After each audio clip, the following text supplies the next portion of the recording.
Assalamualaikum warahmatullahi wabarakatuh.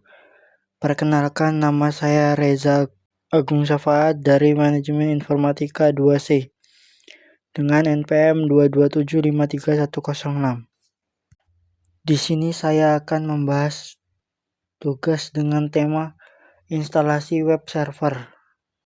Setelah kita mengetahui tema web server, kita juga harus tahu jenis-jenis web server. Ada cukup banyak jenis-jenis web server yang tersedia, walau dengan trademark beragam. Pada dasarnya jenis-jenis web server memiliki fungsi sama, yakni untuk memproses data-data dari klien, lalu mengonversikan menjadi dokumen.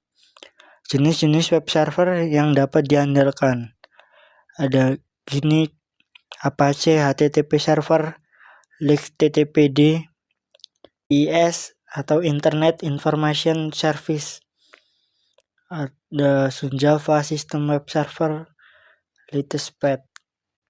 Yang pertama ada apa itu sistem operasi.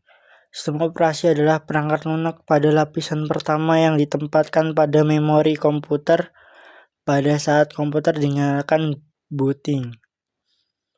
Sistem operasi mempunyai penjadwalan yang sistematis, mencakup perhitungan penggunaan memori, pemrosesan data, penyimpanan data, dan sumber daya lainnya. Contoh sistem operasi modern adalah Linux, Android, iOS, Mac OS X, dan Microsoft Windows. Yang kedua ada instalasi melalui paket manager. Sistem operasi seperti Linux memiliki paket manager yang memudahkan instalasi web server. Misalnya, untuk Apache di Linux dapat digunakan paket manager seperti apt atau Ubuntu atau Debian. Untuk Yum atau Syscos dan RHEL untuk menginstal Apache dengan mudah. Selanjutnya ada konfigurasi.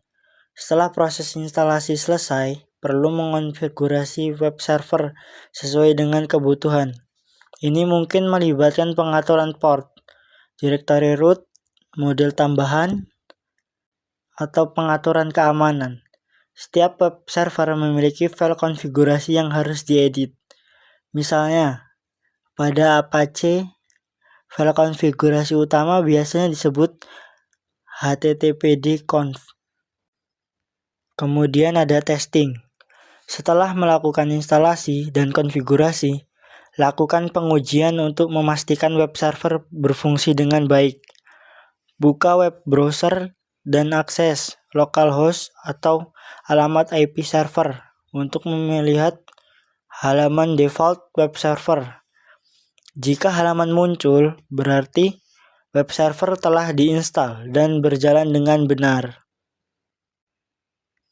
Kemudian ada mengelola web server.